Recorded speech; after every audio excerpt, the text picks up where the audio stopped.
శ్రీరమణ గారు రచించిన ఒక చక్కటి కథ విందామండి. సీతారామాంజనేయులు 8దో తరగతిలో నా క్లాసుమేటు. ఒకే బెంచీలో కూర్చునేవాళ్ళం. సిల్కు చొక్కా, సిల్కు పైజామా, వాచి, 2 ఉంగరాలు, బొద్దుగా, నల్లగా నిగనిగలాడుతుండేవాడు. పెళపెళలాడే ఇస్త్రీ చొక్కా జేబులో ఎప్పుడూ డబ్బులు గలగలలాడుతూ ఉండేవి. వీటికి తోడు ఆకుపచ్చ హాంబర్ సైకిల్ ఉండడం, సెంటు నూనె ఘమఘమలతో సంషేర్‌గా స్కూల్‌కి వచ్చే సీతారామాంజనేయులంటే మా అందరికీ కొంచెం ఈర్ష్యగానే ఉండేది.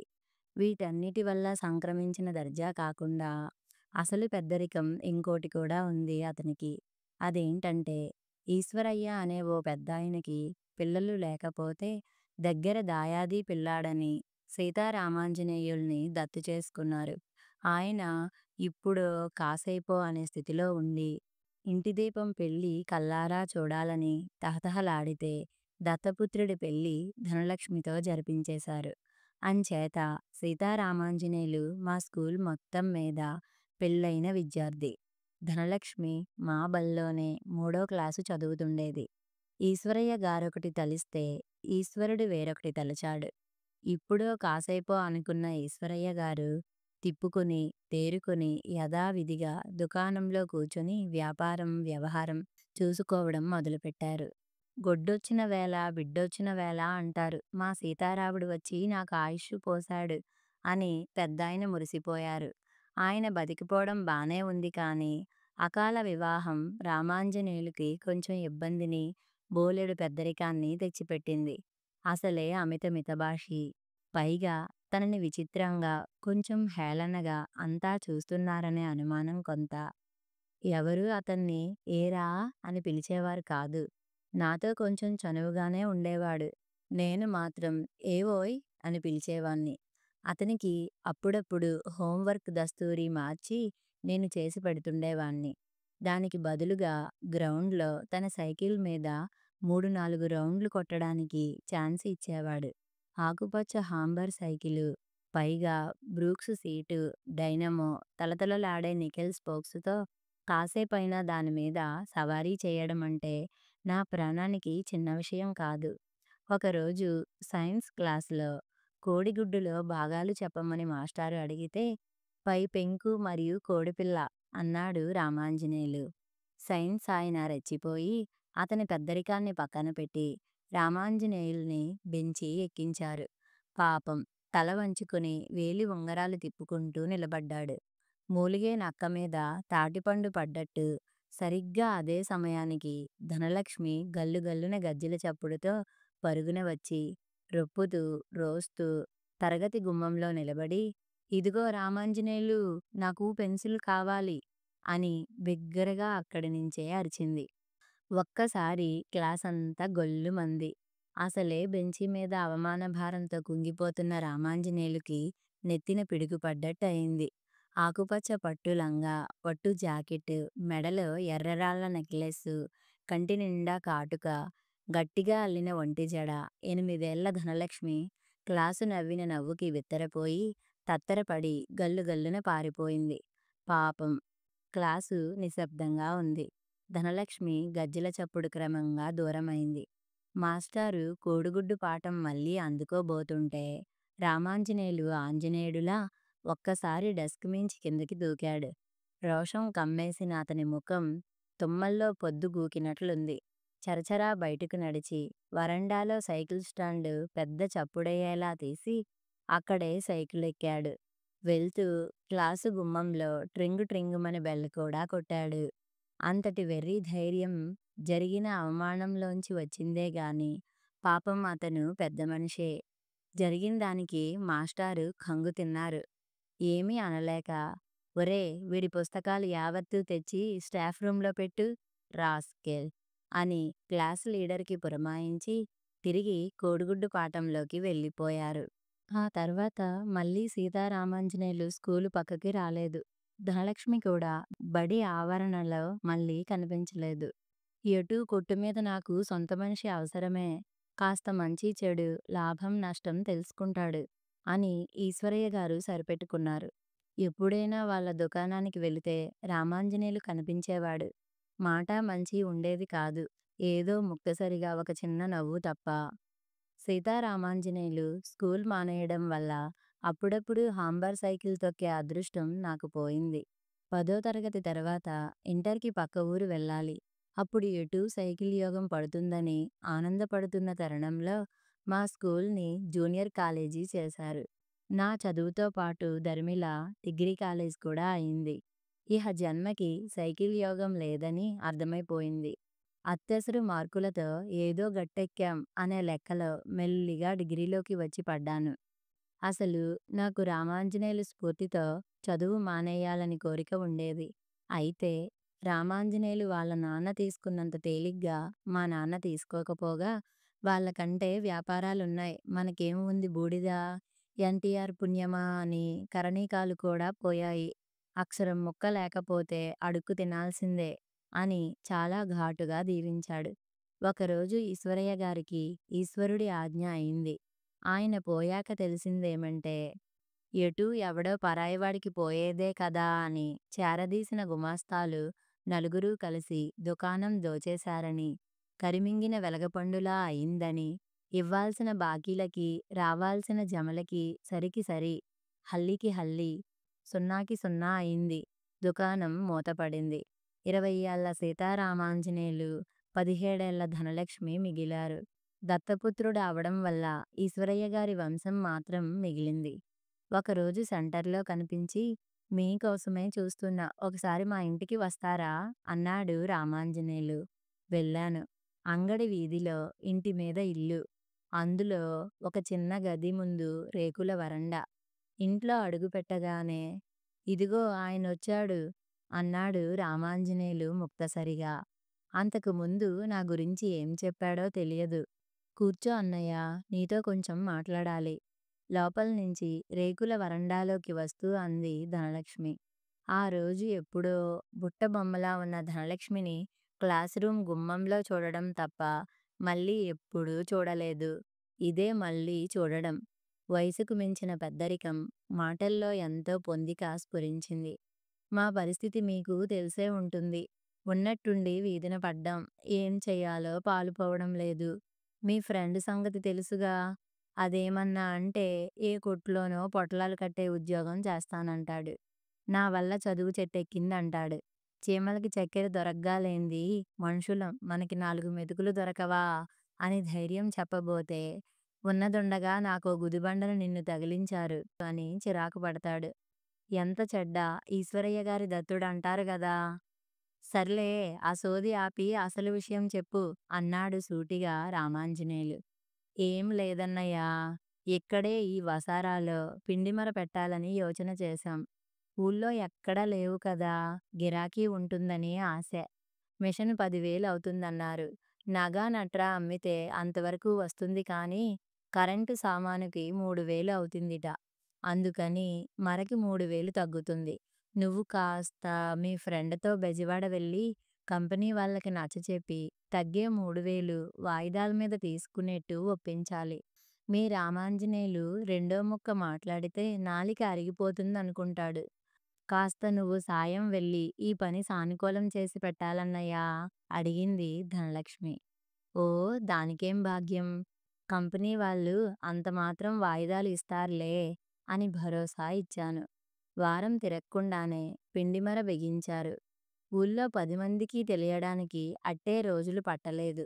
ఎప్పుడూ ధనలక్ష్మి అక్కడే ఉండి మర నడపడం, ఆపడం, బెల్టులు మార్చడం, కోనులు సరిచేయడం, చిన్న చిన్న మరమ్మతులు చేయడంతో సహా అన్నీ నేర్చుకుంది. అప్పుడప్పుడే బస్తీ కల వస్తున్న ఆ ఊళ్ళో ఏకైక పిండిమర అవడం వల్ల తొందరలోనే అందుకుంది. ఆదివారము నాడు అరటి మొలిచింది, సోమవారము నాడు అన్న వారాల పాటలాగానే నెల తిరిగేసరికి పిండిమరకి రోజుకు 12 గంటలు తిరిగేటంత గిరాకీ వచ్చేసింది. బియ్యం, నూకలు, గోధుమలు, మినుములు, పెసలు పిండి కోసం తెచ్చుకునేవాళ్ళు. తర్వాత నెలలో ఇవన్నీ తనే తలొక బస్తా తెప్పించి నిలవబెట్టింది. అక్కడే సరుకు కొనుక్కోవడం, అక్కడే మర ఆడించుకు వెళ్ళడం. జనం ఈ సౌకర్యమూ బాగానే ఉందనుకున్నారు. బెజవాడ కంపెనీ వాళ్ళ వాయిదాలు తీరాయి. పసుపు కొమ్ములకి ఇంకో మెషిన్ వాళ్ళే బిగించి వెళ్ళారు. ఇప్పుడు సమస్త పిండి రకాలే కాక పసుపు కూడా మరపట్టడం మొదలైంది. మర కట్టేసే వేళకి మానిక నిండా చిల్లర వచ్చేది. చిల్లర శ్రీ మహాలక్ష్మి అని మురిసిపోయేది. చిల్లర 10 రూపాయల వంతున పొట్లాలు కట్టి హోటళ్ళ వాళ్ళకి, ఇతర షాపుల వాళ్ళకి 100కి 10 రూపాయల లాభానికి అమ్మేది. పొద్దుటే పిండిమర షెడ్డు ఊడిస్తే సమస్త పిండి రకాలు, పసుపు, రోడ్డు దుమ్ము దువ్వతో కలిసి ఒక సరికొత్త దినుసు చేరేది. 5 గుప్పిళ్ళు ఒక పొట్లంగా కట్టి సున్నిపిండి పేరు మీద అమ్మడం ప్రారంభించింది ధనలక్ష్మి. రోజూ 20 పొట్లాల దాకా అయ్యేవి. అమ్మకాలు బాగానే ఉండడం చేత కవర్లు చేయించి దానిమీద వాణిశ్రీ కలర్ ఫోటోతో బాటు సమస్త వనమూలికలతో తయారైంది. చర్మ సౌందర్యానికి తప్పక వాడండి ధనశ్రీ సున్నిపిండి. వెల ₹1 మాత్రమే అని కూడా అచ్చు వేయించింది. ఊడ్చిన సరుకును బట్టి సున్నిపిండి ఆదాయం ఉండేది. ధనలక్ష్మి మళ్ళీ నగా నట్రా ఏర్పాటు చేసుకుంది. పెద్దరికం పెరిగింది. కొడుకు పుట్టాడు. ఈశ్వర్ అని పేరు పెట్టుకుంది. రామాంజనేయులు అంతగా ఇష్టపడకపోయినా ధనలక్ష్మిని అందరూ ధనమ్మ అని పిలవడం మొదలుపెట్టారు. పిండిమర ఊళ్ళో ఓ కొండ గుర్తు అయింది. పిండిమర మెలకువలన్నీ ఇప్పుడు ధనమ్మకి కొట్టిన పిండి. ఎట్లాగూ బియ్యాలు, అపరాలు అమ్ముతూనే ఉన్నాం గదా! కాస్తో కూస్తో పెట్టుబడికి డబ్బుంది. ఉప్పు, చింతపండు కూడా తెచ్చుకుంటే మళ్ళీ మన కిరాణా వ్యాపారం మన గుమ్మంలోకి వస్తుంది గదా! పిండిమర పుణ్యమా అని మన ఇల్లు సెంటరైపోయింది. ఇంట్లోనే కొట్టు పెడితే వచ్చినంత బేరం వస్తుంది. నీకూ చేతినిండా పని ఉంటుంది అని సలహా ఇచ్చింది. వారం తిరక్కుండా సంచుల్లో, డబ్బాల్లో సరుకు దిగింది. సీతారామాంజనేయులు మళ్ళీ ఓ కొట్టువాడయ్యాడు. మనం చిన్నవాళ్ళం. సెంటర్లో పెద్ద షాపుల వాళ్ళతో పోటీ పడాలంటే ఒకటే చిట్కా. మన దగ్గర సమస్తం దొరుకుతాయని పేరు పడాల. ధనియాలు, దాసిన చెక్క, గుగ్గిలం, గురిగింజలు, కరక్కాయలు, ఖర్జూరాలు అన్నీ మన కొట్లో ఉండాలి. వాటి వల్ల మన కొట్టుకి పేరొస్తుంది. పేరొస్తే బేరాలు వాటంతట అవే వస్తాయి. వ్యాపార సూత్రం చెప్పింది ధనలక్ష్మి. రామాంజనేయులు మొదట కొంచెం రోషపడ్డా సూత్రం అమలుపరచి ధనమ్మ చెప్పింది నిజమేనని నిరూపించాడు. రాత్రి పొద్దుపోయాక కొట్టు సర్దుకోవడం, అక్కడే పడుకోవడం, మళ్ళీ పిండిమర చప్పుడుతో వీధి మేల్కొనేది. సీతారామాంజనేయులకి భాగ్యము, దాంతోపాటు బట్టతల క్రమంగా రావడం ఊరంతా గమనించింది. నేను బీఈడీ పూర్తి చేసి సాయంగల విన్నపాలై ఉన్న ఊళ్ళో చదివిన స్కూల్లో ₹1000 కన్సాలిడేటెడ్ జీతం మీద ఉద్యోగంలో చేరాను. సొంత ఊరు, సొంత భార్య కొంత నయం కదా! వద్దంటే వినకుండా ఫిబ్రవరి నెలలో నా పెళ్లి ముహూర్తం పెట్టారు. అమ్మాయి BA ఫైనల్ ఇయర్. పరీక్షలు అవనీయండి అంటే అదేం పర్వాలేదు, పరీక్షలు పరీక్షలే, పెళ్లి పెళ్ళే అన్నారు పెద్దలు. సుముహూర్తం నిశ్చయించిన దైవజ్ఞులు. ఇహనేం ఏతత్ శుభముహూర్తానికి అందరూ తరలడం, పెళ్లి అవడం జరిగింది. 3 నెలల తర్వాత పెళ్లికూతురు పరీక్ష తప్పడము, నెల తప్పడమును కూడా జరిగింది. శుభలేఖల్లో చిరంజీవి సౌభాగ్యవతి శకుంతల బ్రాకెట్లో BA అని ఏ ముహూర్తాన అచ్చువేశారో ఆ బ్రాకెట్లు విడకపోగా మనమేం ఈ మహానగరంలో ఊళ్ళేలాలా ఉపన్యాసాలివ్వాలా అని సాగదీస్తూ శకుంతల 2 పిల్లల తల్లిగా సెటిలైపోయింది. అద్దె నవలలు, సకుటుంబ వారపత్రికలు చదువుకోవడం, రేడియో వినడం, తిట్టుకుంటూనే టీవీలో సమస్త సీరియల్స్ చూడడం శకుంతల వ్యాపకాలు. నా బడి రాబడి కూడా శకుంతలని గొప్పగా ఆనందపరచలేకపోయాయి. అట్లాగని పెద్ద బాధ లేదు. ఇంటి సరుకంతా నేను రామాంజనేయులు షాపులోనే కొనేవాణ్ణి. తరచూ వెళ్తుండేవాణ్ణి. ధనమ్మ చాలా ఆత్మీయంగా అంతవరకు జరిగిన కొత్త సంగతులన్నీ అరమరికలు లేకుండా చెప్పేది. ఓ రోజు నే వెళ్ళేసరికి భార్యాభర్తలిద్దరూ ఘర్షణ పడుతున్నారు. నువ్వేదో పెద్ద ఇందిరాగాంధీ అనుకుంటున్నావ్. నోరు కాస్త కట్టేయకపోతే మర్యాద దక్కదు. తెలివితేటలు మాకూ ఉన్నాయ్. రామాంజనేయులు అరుపులకి ధనమ్మ బిక్కమొహం వేసుకుంది. నా వైపు చూసి, నువ్వు చెప్పన్నయ్యా న్యాయం.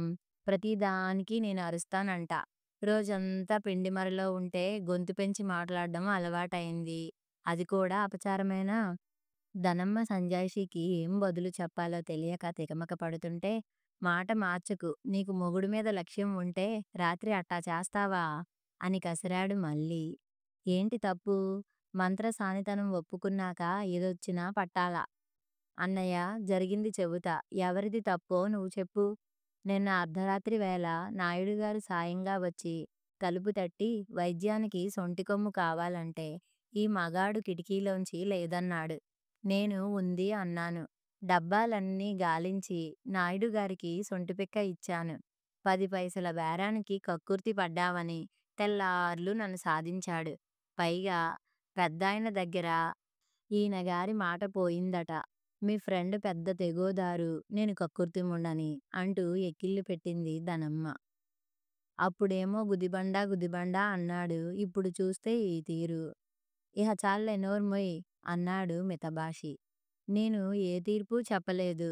కానీ మూడో రోజున నాయుడుగారి పచారీ సరుకుల ఖాతా వేరే కొట్లోంచి రామాంజనేయులు కొట్లోకి మారింది. రామాంజనేయులు కాజా తిన్నాడు. సాయంత్రం స్కూల్ తర్వాత మన కొట్లో కాస్త కాగితం గట్రా చూసి పెడితే మీకేమైనా ఇబ్బందవుతుందా? రోజూ ఓ గంటసేపు చాలా వినయంగా అడిగాడు రామాంజనేయులు. నేను తటపటాయిస్తుంటే. మీ పనికి వెలకట్టలేను గాని నెలకి 300 లేదంటే సరుకుగా పుచ్చుకున్నా సరే అన్నాడు. వెంటనే ధనమ్మ అందుకొని అన్నయ్య రొక్కం వద్దు సరుకే లాయికి. మీ ఇంటి పట్టి ఎంతైతే అంత. మేమిస్తున్నామని మీరు వృధాగా పట్టుకుపోరు కదా. 10 రూపాయలు మీకు అదనంగా ముడితే మాకేం తరిగిపోదు. అయినా నువ్వెవరు మేమెవరు? కాదనడానికి వీల్లేకుండా బిగించేసి పార్ట్ టైం ఉద్యోగానికి ఒప్పించారు దంపతులు. రోజూ సాయంత్రం స్కూల్ నుంచి సరాసరి షాపుకి వెళ్ళి సరుక్కి సంబంధించి ఉత్తర ప్రత్యుత్తరాలు, ఇంకేమైనా చిల్లర రాత పనులుంటే చూసేవాణ్ణి. సరిగ్గా నెల 1వ తారీఖున ఇంటి సరుకు మొత్తం సున్నిపిండి మినహా ఇంటికి చేరేవి. అసలే బడిపంతుల ఉద్యోగంతో చిన్నబుచ్చుకున్న శకుంతలకి ఈ చిల్లర కొట్టు గుమస్తాగిరి బొత్తిగా నచ్చలేదు. కానీ నాకు మాత్రం డబ్బుల విషయంలో వెసులుబాటు కనిపించింది. ధనమ్మ అన్నట్టు 1,00,000 మాటలు గుప్పెడు కొర్రలకి సరికావు కదా. ఒకరోజు పని ఒత్తిడి వల్ల కొట్లో ఆలస్యం అయితే ఒక మూర మల్లెపూలు, 4 జిలేబీ చుట్టలు పొట్లం కట్టించి ఇంటికి తీసుకెళ్ళు అన్నయ్య, నీకు చిన్న చిన్న సరదాలు కూడా తెలియవు అంటూ చిరునవ్వుతో పొట్లాలు నా చేతికిచ్చింది. ఓవర్ టైంకి ఓదార్పన్నమాట. తెలివంటే మీ చెల్లెలిదే. వ్యాపార మర్మాల మీద ఓ పుస్తకం రాయించండి. ఎంఏ బిజినెస్ మేనేజ్మెంట్ వాళ్ళకి టెక్స్ట్ పుస్తకంగా పెట్టొచ్చు అన్నది శకుంతల పొట్లాలు పరిశీలించి. ఎప్పుడైనా స్కూలుకి వెళుతూ ఇవాళ కొంచెం లేటవుతుంది అని చెబితే, పిల్లలు మీకు జిలేబీ చుట్టలు, నాకు మల్లెపూలు వస్తాయిరోయ్ అని బ్రాకెట్ బిఏ చమత్కరించేది. మా ఆవిడ చమత్కారానికి నవ్వేసేవాణ్ణి. చమత్కారాలకి చింతకాయలు రాలవు కదా. ధనమ్మ సంకల్పంతో భద్రాచలం యాత్రా స్పెషల్ బస్సు వేశాడు సీతారామాంజనేయులు. 40 మందిని కూడగట్టాడు. మూడో రోజు యాత్ర. భోజనాలతో సహా తలకి 100 రూపాయలు. 2 వంటవాళ్లతో కావాల్సిన సరుకు, సరంజామాతో బస్సు బయలుదేరింది. మా జంటకి ఫ్రీ టికెట్లు మంజూరైనాయి. యాత్రా స్థలాల్లో కొబ్బరికాయలు గిలక్కాయలు ఉంటాయి అని చెప్పి 200 టెంకాయలు, పసుపు కుంకుమ పొట్లాలు, అగరబత్తీలు, కర్పూరం అన్నీ బస్సు మీద వేయించింది ధనమ్మ. కృష్ణ స్నానం, కనకదుర్గమ్మ దర్శనం, గోదావరి స్నానం, రాములవారి దర్శనం పూర్తి చేయించి మూడో రోజుకి బస్సు ఇంటికి చేరింది. ఇక్కడి నుంచి తీసుకెళ్లిన సరుకు సంబరాలు, టెంకాయలు అన్నీ ఖాళీ అవడం వల్ల ఆ బరువుకి సరిపడా భద్రాచలం అడవిలో కుంకుళ్ళు, సీకాయ, విస్తరాకులు, కొండ చీపుళ్ళు బస్సు మీద లోడ్ చేయించాడు రామాంజనేయులు. స్వామి కార్యం, స్వకార్యం కూడా పూర్తయింది. ఇంటికి చేరాక ఏ లోపం లేకుండా చక్కగా యాత్ర జరిపించినందుకు అంతా సంతోషించారు. మా బిఏ మాత్రం ఈ ట్రిప్పులో చాలా మిగులు. భక్తి సంగతి అట్లా ఉంచండి. టెంకాయల అమ్మకాలు, భోజనాలకి కొట్లో సరుకే, ప్లస్ అక్కడ అడవి పంటలన్నీ అనాకానికి తెచ్చారు కదా. ఇక్కడ బేడ అర్ధనాకి అమ్ముతారు. ఈసారి తిరుపతి, శ్రీకాళహస్తి వేయించండి. అక్కడ చింతపండు కారు చౌక. కానీ అప్పటికే తిరుపతి యాత్ర ఖాయం అయినట్టు మా గుదిబండకు తెలియదు. నిత్య వ్యాపార పారాయణలో తగినంత డబ్బు చేరింది. పెద్ద బజార్‌లో పెద్ద షాపు అమ్మకానికి వస్తే కొన్నారు కానీ, కలిసొచ్చిన చోటు గదా అని కిరాణా కొట్టు ఉన్న చోటే ఉంచారు. దండిగా చిల్లర కురిపిస్తున్న పిండిమర చప్పుడు వాళ్ళకి కమ్మని సంగీతంలా వీణుల విందు చేస్తోంది. ఆ ఇంటి మీదే గది, దాని మీద ఇంకో గది వేశారు. అది వాళ్ళకి ఒంటి స్తంభం మేడలాగాను, చూసే వాళ్ళకి ఫ్యాక్టరీ పొగగొట్టంలాగానూ ఉంది. సెంటర్‌లో విశాలమైన షాపు ఉండడంతో ఎరువుల ఏజెన్సీ ఇస్తామని కంపెనీ వాళ్ళు ఇల్లు వెతుక్కుంటూ వచ్చారు. మనకెందుకు గొడవ, పైగా బోలెడు పెట్టుబడి అన్నాడు రామాంజనేయులు. మన దగ్గర రొక్కం ఉంది కదా అంది ధనమ్మ. డబ్బుంటే ఉండదా? ఉంటది. డబ్బు కూడా పచ్చి సరుకులాంటిదే. ఇంట్లో ఉంటే గుండ్రాయి, బయటికెళితే కోడిపెట్ట. ఎరువుల అమ్మకం మీద కమిషన్ ఉంటది. తరుణంలో ఎరువులిచ్చి పంటల్లో రైతుల దగ్గర సరుకు తీసుకుంటాం. సరుకు టోకెన్ వస్తే చిల్లరన అమ్ముతాం. కొట్టుకి అద్దె లేదు, డబ్బుకి వడ్డీ వస్తది. ధనమ్మ ధోరణికి అడ్డుపడి, ఇహ చాలు అరటిపండు వలవద్దు అర్థమైందిలే అన్నాడు రామాంజనేయులు. పెద్ద బజార్‌లో ఈశ్వరి ఏజెన్సీస్ వెలిసింది. ఏజెన్సీ వ్యవహారాలు చూసుకోడానికి బెంచీ ఎక్కించిన సైన్స్ మాస్టారుని పెట్టుకున్నాడు. ఆయన రిటైర్ అయి బాధ్యతలు మిగిలి ఉండడంతో ఏదైనా ఉద్యోగం కోసం చూస్తున్నారని తెలిసి స్వయంగా పిలిచి పెట్టుకున్నాడు రామాంజనేయులు. ఎరువుల వ్యాపారం 3 కాపులు 6 పంటలుగా సాగుతోంది. నేను మొత్తం అన్ని వ్యవహారాల్లోనూ ఆంతరంగిక సలహాదారుగా ఉండిపోయాను. ఉన్నట్టుండి పెద్ద విపత్తు వచ్చి పడింది. జాతీయ విపత్తు. ఇందిరాగాంధీ హత్య. దేశం యావత్తు బావురమంది. అల్లకల్లోలం అయి ప్రజాజీవనం స్తంభించిపోయింది. రైళ్ళు, బళ్ళు ఎక్కడవక్కడ నిలిచిపోయాయి. కొన్ని చోట్ల దారి తప్పాయి. ఎక్కడా కదలిక లేదు. లూటీలు, దహనకాండలు జరిగాయి. జాతికే కాదు, రైళ్ళకి, బస్సులకి గమ్యం అగమ్యగోచరమైంది. సరిగ్గా అదే సమయంలో ఈశ్వరి ఏజెన్సీ వారికి చేరాల్సిన 2 వ్యాగన్ల యూరియా బెజవాడ జంక్షన్‌లో దారి తప్పాయి. ఆంధ్ర రావాల్సినవి బాంద్రా చేరాయి. ఇక్కడ ఎరువుల తరుణం వచ్చి పడింది. సరుకు లేదు. రైల్వే వాళ్ళకి ఫోన్ల మీద ఫోన్లు చేస్తే పాపం వాళ్ళు మాత్రం ఏం చేస్తారు? 2 వ్యాగన్లు పొరబాటున వేరే గూడ్స్‌కి తగిలించేశారట. నేను కంగారు పడుతున్నాను గానీ, రామాంజనేయులు నిమ్మకి నీరెత్తినట్టు ఉన్నాడు. ఎంత ప్రాప్తమో అంత, నువ్వు కంగారు పడొద్దన్నయ్యా అని ధనమ్మ నాకు ధైర్యం చెప్పింది. నెల రోజుల తరువాత వ్యాగన్ల జాడ తెలిసింది. మరో 10 రోజులకి భద్రంగా అడంగు చేరాయి. అప్పటికి యూరియా ధర రూపాయికి అర్ధ పెరగడమూ, ఎక్కడా స్టాకు లేక బ్లాకు మార్కెట్లో అమ్మే స్థితి రావడం జరిగింది. సరకు గోడౌన్ చేరకుండానే ఖర్చయిపోయింది. 1,50,000 నికరంగా మిగిలింది తెలుపు, నలుపు కలిసి. ఈశ్వరి ఏజెన్సీస్ లాభాల ఊబిలో కూరుకుపోయింది. కలిసి రావడం మొదలైతే అంతా కలిసి రావడమే అన్నాను సంతోషంగా. సీతారామాంజనేయులు క్లుప్తంగా నవ్వి ఊరుకున్నాడు. తంతే గారెల బుట్టలో పడ్డట్టయింది అంది ధనమ్మ. బొడ్లోంచి బంగారు నగ తీస్తూ, ఇదిగో చూడన్నయ్యా, రొక్కంగా ఇస్తే ఏ పులుసులోనో పడిపోతుంది. మనకింత ఉపకారం చేశారు గదా, వాళ్ళ రుణం ఎందుకు మనకి? 6 కాసులు పెట్టి చేయించా ఈ గొలుసు. ఇదిగో ఆయన గారి అడ్రసు. బెజవాడ రైల్వే స్టేషన్ దగ్గరలోనే ఇల్లు. ఈ వారం ఆయనకి నైట్ డ్యూటీ. పగలు ఇంట్లోనే ఉంటారు. గుట్టు చప్పుడుగా ఆయనకి చేర్చి రావాలి. రామాంజనేయులు వెళితే లేనిపోని ఆరాలు, ఎందుకొచ్చిన తంట అంటూ నగ నా చేతికి ఇచ్చింది ధనమ్మ. నాకు సంగతి పూర్తిగా అర్థం కాలేదు. ఆ, ఊ అనకుండా నిలబడితే, ఆ పెద్దాయన తలుచుకోబట్టే గారెల బుట్టలో పడ్డాం అంది ధనమ్మ. నేను నివ్వెరపోయాను. కాస్త తేరుకొని, ఇంకా నయం తిరిగి తిరిగి వచ్చేసరికి యూరియా ధర పడిపోతే పుట్టి మునిగేది అన్నాను. అట్టాంటిది జరిగితే రైలు వాళ్ళ దగ్గర నష్టపరిహారం లాగొచ్చని హామీ ఇచ్చాకనే. తర్వాత మాటలేవీ నాకు వినిపించలేదు. నగ అందుకొని, ఏ వేదంబు పఠించెలోత చెంచే మంత్ర మోహించే చదువులయ్యా కావు శ్రీకాళహస్తీశ్వరా. ఆ కవిగారికి మనసులోనే నమస్కరించాను. ఊరి మొగలో ఉన్న అరెకరం స్థలం బేరానికి వచ్చింది. ధనమ్మ కొనాలని ప్రస్తావించింది. వాళ్ళ పిల్ల పెళ్లి కుదిరిందట. అవసరానికి అమ్ముతున్నారు. 1,00,000 చెబుతున్నారు గాని 4-5 వేలు తక్కువకే ఖరారు చేసుకోవచ్చు. తీసుకుంటే బావుంటుంది గదా అంది. రామాంజనేయులు రెచ్చిపోయాడు. నీకేం పోయే కాలం? అది తాడులోతు గుంట. ఏం చేసుకుంటాం? పల్లం కాబట్టే అంత మంచి చోట ఆ ధరకి ఇస్తామన్నారు. నీ చెప్పేది సవిత్రంగా విను. నేను వినను. ఆ చెరువు పూడ్చాలంటే మన ఆస్తులన్నీ అమ్మాలి. నిన్ను నిలబెట్టి సమాధి చెయ్యడానికి పనికొస్తది అంటూ కొట్టిపారేశాడు. మళ్ళీ మళ్ళీ నచ్చచెప్పింది. మా అందరి చేత చెప్పించింది. రామాంజనేయులు కాస్త మెత్తబడ్డాడు. అయినా 70,000కి మించి ధర పెట్టే ప్రసక్తి లేదన్నాడు. బేరసారాలు జరిగాయి.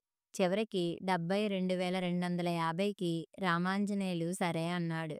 స్థలం ధనమ్మ పేర బదిలీ అయింది. మంచి చోటు చౌకగా కొన్నాడని ఊళ్ళో అంతా అనుకున్నారు. రామాంజనేయులు చాలా ఆనందపడ్డాడు. మీ రామాంజనేయులు నివురు కప్పిన నిప్పు. పైకి తేలడు గాని బుర్రంతా గుజ్జే.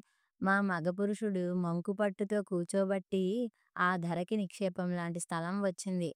ఆ నిదానం, నిబ్బరం నిమ్మకి నీరెత్తినట్టు కూర్చున్నాడు. దానివల్ల 25,000 లాభించింది. ధనమ్మ నాతో అంటున్న మాటలు గుగ్గిలం పొగలా హాయిగా రామాంజనేయులని ఆవరించాయి. ఆ రోజు అమ్మకాల తాలూకు డబ్బు లెక్కెట్టుకుంటూనే ధనమ్మ మాటలు ఓరకంట విని ఆనందపడ్డాడు, ముచ్చటపడ్డాడు, మురిసిపోయాడు. రామాంజనేయులు బుగ్గలు ఉల్లిగడ్డలైనాయి. చెరువు చెరువుగానే ఉంచి సిమెంట్ స్తంభాలు లేపి కప్పు వేశారు. అది విశాలమైన గోడౌన్ అయింది. ఎరువుల లారీలు సరాసరి గోడౌన్లోకి వెళ్ళిపోతాయి. తాడిలోతు గుంటని ఈ విధంగా సద్వినియోగం చేసుకున్న రామాంజనేయులుని మెచ్చుకొని వాళ్ళు లేరు. ఊరోళ్ళంతా నీ గురించి చెప్పుకుంటున్నారు. దిష్టి తగులుతుందో ఏం పాడో అని రామాంజనేయులుకి నిమ్మకాయ దిగదుడిచింది ధనమ్మ.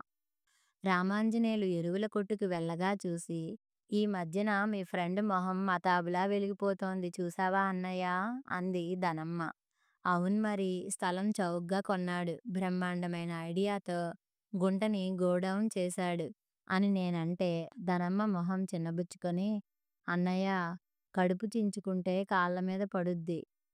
తోడబుట్టిన లాంటి వాడివి కనుక చెబుతున్నా. అన్నిట్లో నా మాటే నెగ్గుతోందని తెగ ఉక్రోషపడిపోతున్నాడు. పని కట్టుకు కుళ్ళు మాటలు అంటాడు. అన్నీ ఉండి సంసారంలో సుఖం లేకపోతే ఏంటి లాభం? కాపురం అన్నాక తగ్గు మొగ్గు ఉంటే సర్దుకుపోవాలి గదా! లక్క బంగారం అంటిపెట్టుకు ఉంటేనే తాళిబొట్టు నిండుగా ఉండేది. ఎవరో ఒకరు తగ్గితే పోలా? ధనమ్మ మాటలు పొడుపు కథ పొడుస్తున్నట్టుంది గాని నాకేం అర్థం కాలేదు. మనసులో పెట్టుకో అన్నయ్యా, చిటీ పాడి 25,000 స్థలం వాళ్ళకి ఇచ్చా. ఎంత అవసరానికి అమ్మితే సలీసుగా ఇస్తారా? ఇదంతా తన తెలివే అని మురిసిపోతున్నాడు. ఆ గుంటలో నన్ను నిలబెట్టి సమాధి చేస్తానన్నాడు మీ ఫ్రెండ్. గోడౌన్ ఆలోచన నాది. కాపురం కోసం ఆ కిరీటం ఆయనకే పెట్టా. తన తెలివిని గుర్తించానని తెగ సంబరపడిపోతున్నాడులే. 10 ఏళ్ళు వెనక్కి వెళ్ళిపోయాడంటే నమ్ము అంది ధనమ్మ కొంచెం సిగ్గుపడుతూ. ఇంతలో ఈశ్వరబాబు రావడంతో ప్రస్తావన దారి మళ్ళింది. ధనమ్మ, ఓ 10 ఇవ్వవే అన్నాడు వస్తూనే. ఎందుకురా అస్తమానం 10లు 25లు అంటూనే ధనమ్మ మానికలోంచి గుప్పెడ చిల్లర తీసి ఎంచబోతుంటే, నోటు నోటు అన్నాడు ఈశ్వరబాబు చిరాగ్గా. కొరకొరా ఒకసారి వాడి వంక చూసి నోటి ఇచ్చి పంపేసింది. అన్నీ అబ్బగుణాలే అన్నయ్యా. వీడు 8దో కలాసులోకి వచ్చాడు. మీ ఫ్రెండ్ పోలిక వస్తుందేమోనని దిగులుపడి చస్తున్నా. మా ఫ్రెండ్ ఏం చేదు మేశాడు? మేమంతా చదివి ఏం సాధించాం? అంత మాట అనకు అన్నయ్యా. మా ఈశ్వరబాబుని గట్టిగా చదివించాలి. ఆళ్ళ నాయన ఉప్పు చింతపండు అమ్ముకుంటే ఈశ్వరయ్య హాయిగా ఏబీసీడీలు అమ్ముకుంటాడు. ఈ రోజుల్లో చదువుని మించిన గొప్ప యాపారం ఏముందన్నయ్యా అంటూ పించం విప్పింది. కాకపోతే అతి గారాబంతో వాళ్ళ నాయన చెడగొడతాడని భయపడి చస్తున్నా. వాడు 5 అడిగితే 10 ఇస్తాడు. పైగా ఉన్న యాపారాలు చూసుకుంటే చాలదా అంటాడు. కూస్తి ముందు చూపు ఉండాలి గదా! మనకి ఊళ్ళో ఎరువుల గోడౌన్ ఉండనే ఉండే. కాకపోతే పైన ఇంకో 4 అంతస్తులు వేస్తాం గిరాకీని బట్టి. ఈశ్వరయ్య ఇక్కడుంటే చేతికి రాడు. ఎక్కడైనా మంచి ఇస్కూలు చూడు. మీ ఫ్రెండ్ ససేమిరా కాదంటాడనుకో. ఆడి సంగతి నేను చూసుకుంటా గాని ఈడి సంగతి నువ్వు చూడన్నయ్యా చాలా గట్టిగా చెప్పింది ధనమ్మ. ఎరక్కపోయి చెప్పానని మనసులో లెంపలేసుకున్నాను. ఆ రోజు పొద్దుటిపూట అందరం ఎరువుల షాపులో ఉండగా ఈశ్వరబాబు వచ్చి రూ. 25 కావాలన్నాడు.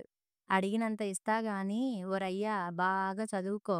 పైగా ఎనిమిదిలోకి వచ్చావు. దేవకమ్మ ఎనిమిదో కానుపు కంసుడికి ప్రాణగండం అయినట్టు మన వంశానికి ఎనిమిదో కలాసులో చదువుగండం ఉంది నాయనా జాగ్రత్త. రామాంజనేయులు చుర్రున ఒక చూపు చూశాడు. ఈశ్వరయ్యకి రూ. 100 నోటు ఇచ్చాడు. అసలెందుకురా డబ్బు? ధనమ్మ నిలదీసింది. పుస్తకాలు కొనుక్కోవాలి. మీ నాన్న ఎనిమిదో తరగతి బుక్కులు ఇంకా మీ స్కూల్లోనే ఉన్నాయిరా. పోనీ నీకు పనికొస్తాయేమో అంది ధనమ్మ కిలకిల నవ్వుతూ. ఈశ్వర్బాబు 100 నోటు అందుకొని ఆకుపచ్చ హాంబర్ సైకిల్ ఎక్కాడు.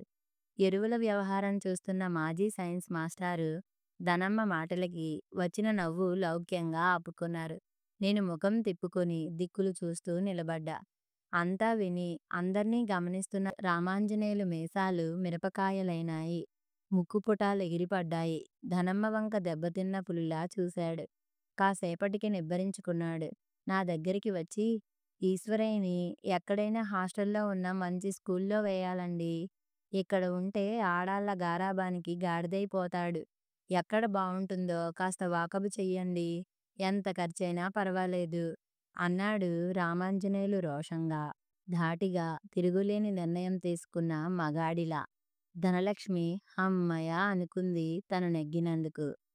కథ సమాప్తం.